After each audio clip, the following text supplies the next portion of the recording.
Hello guys, welcome back. इस video में हम पेज रिप्लेसमेंट एल्गोरिदम्स के बारे में बात करेंगे।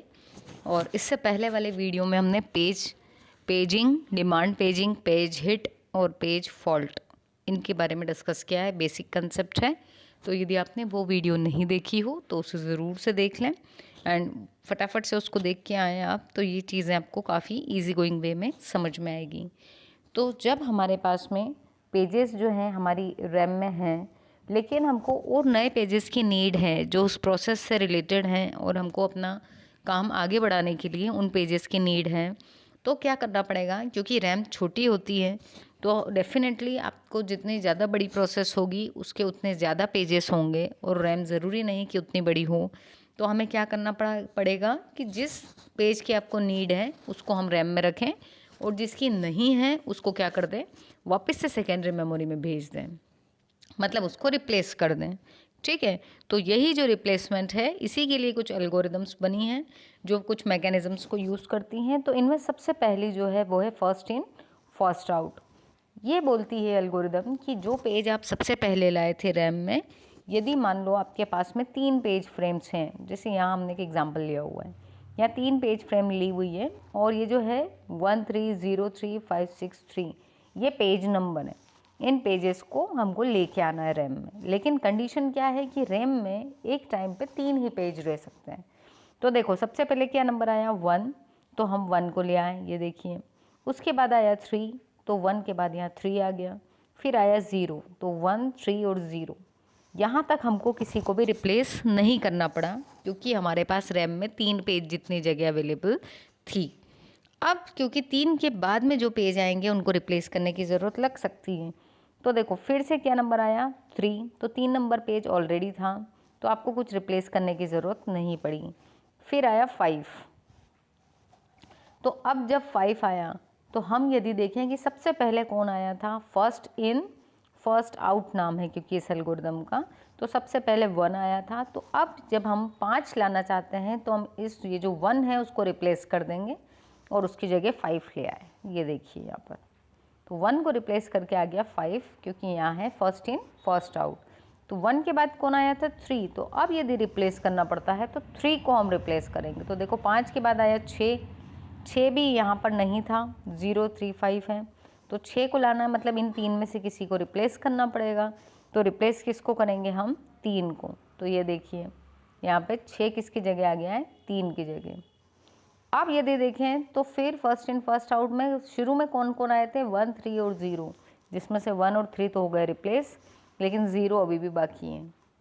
तो अब जैसे ही अगली फ्रेम आई वो थी 3, तो 3 यहाँ पर इस छठे वाले स्लॉट में 3 अवेलेबल नहीं था, मतलब रिप्लेस करना पड़ेगा। तो रिप्लेस किसको किया हमने, इस 0 को, क्योंकि 5 6 और 0 में सबसे पुराना कौन हो गया है, 0। तो फर्स्ट इन फर्स्ट आउट में क्या होगा, जो सबसे पहले आया था, जो सबसे पुरानी पेज होगी उसको रिप्लेस किया जाएगा। तो यहाँ पर आ गया 3। तो ये कौन सी टेक्निक थी हमारी, ये है algorithm first in first out. So simplest page replacement algorithm है। इसमें क्या करेगा, ऑपरेटिंग सिस्टम ट्रैक रखेगा मेमोरी का और एक क्यू के फॉर्मेट में काम करेंगे यहाँ पर, और जो ओल्डेस्ट पेज होगा वो क्या करेंगे, हम रिप्लेस करेंगे। When a page needs to be replaced, page in the front of the queue is selected for removal. तो उस क्यू में जो सबसे फ्रंट में लगा हुआ होगा उसको हम रिमूव करेंगे।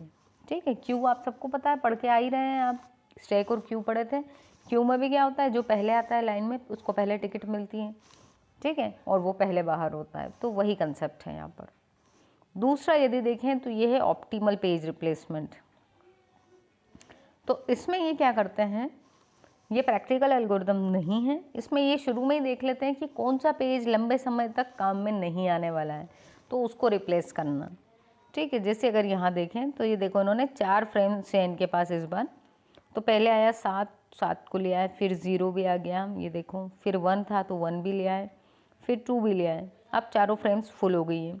अब 4 फ्रेम जब फुल हो गई तो जैसे ही नेक्स्ट 0 आया तो उसको 0 यहीं पर मिल गया। तो देखो हिट लिखा हुआ है, हिट मतलब पेज यहीं मिल गया। उसके बाद में क्या आया, 3 आया, तो 3 जो था वो नहीं मिला इनको। 3 नहीं मिला जब, तो इनने क्या देखा कि ऐसा कौन सा पेज है जो लंबे समय तक यूज़ में नहीं आएगा। तो देखो 7 यहाँ आया है, उसके बाद कहीं भी 7 का नामो निशान नहीं है, ठीक है। तो इसलिए 7 को इन्होंने क्या कर दिया, रिप्लेस कर दिया किससे, 3 से। फिर जब 0 आया तो 0 यहीं मिल गया, हिट हो गया। फिर जब 4 आया तो 4 के केस में इन्होंने देखा कि भैया 4 यहाँ इन 4 फ्रेम्स में 4 नहीं है, पेज नंबर 4, तो क्या करना पड़ेगा, उसको रिप्लेस करना पड़ेगा। तो अगेन उसको जब रिप्लेस करने की बारी आई तो क्या देखा कि ऐसा कौन सा नंबर है जो वापस रिपीट नहीं हो रहा, किन में से, इनमें से। तो इनमें से 1 ऐसा नंबर था जो फिर से रिपीट नहीं हो रहा लंबे समय तक या कभी तक भी, एंड तक। तो इन्होंने 4 को किसकी जगह रख दिया, 1 की जगह। तो देखो 1 की जगह आ गया 4। इसके बाद नेक्स्ट क्या आया, 2, तो 2 भी आपको यहीं मिल गया, 3 भी यहीं मिल गया, 0 भी यहीं मिल गया, फिर से 3, 2, 3 सब यहीं मिल गए।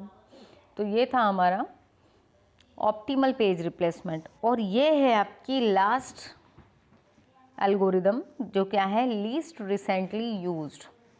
जैसे वो जो थी वो आगे का ध्यान रख रही थी कि अब आगे बहुत समय बाद जो आता हो उसको रिप्लेस करूं, तो ये बोलती है ये एल्गोरिदम कि जिसको यूज़ किए हुए बहुत समय हो गया हो उसको हटा दूं, ठीक है।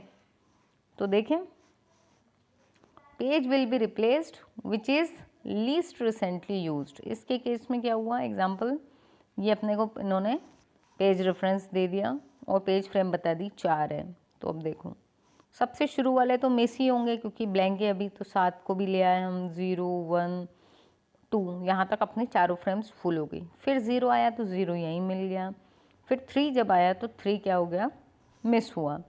मतलब अब हमको क्या करना पड़ेगा, उस पेज को उठा के लाना पड़ेगा। अगर पेज मिल गया तो हिट, नहीं मिला तो मिस। तो जब 3 था तो 3 को मिस हो गया यहाँ पर 3, तो हमने क्या करा, चेक किया कि इन सब में से सबसे कम यूज़ किए हुए को कितना लंबा समय किसको हो गया है। तो देखो 3 के आने के पहले 0 जस्ट यूज़ किया था, 2 भी किया था, 1 भी किया था, और 7 को टाइम बहुत ज़्यादा हो गया तो 7 को रिप्लेस कर दिया। फिर जब 0 आया तो 0 यहीं मिल गया। फिर जब 4 आया तो 4 के लिए देखा कि 0 भी अभी यूज़ किया था, 3 भी अभी यूज़ किया था, है ना। तो कौन सा यूज़ किए ज़्यादा टाइम हो गया है, तो क्या किया अब यहाँ पर देखें,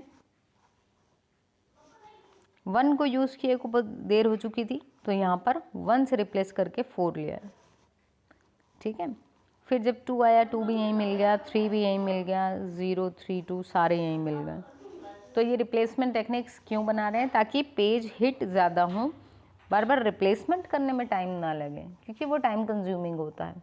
इसलिए अलग अलग टेक्निक्स बना के देखा गया कि कौन सी टेक्निक सबसे सही है, ठीक है। तो आपको यहाँ पर अलग अलग सिनेरियोज़ में अलग अलग टेक्निक्स बेस्ट परफॉर्म करती हैं।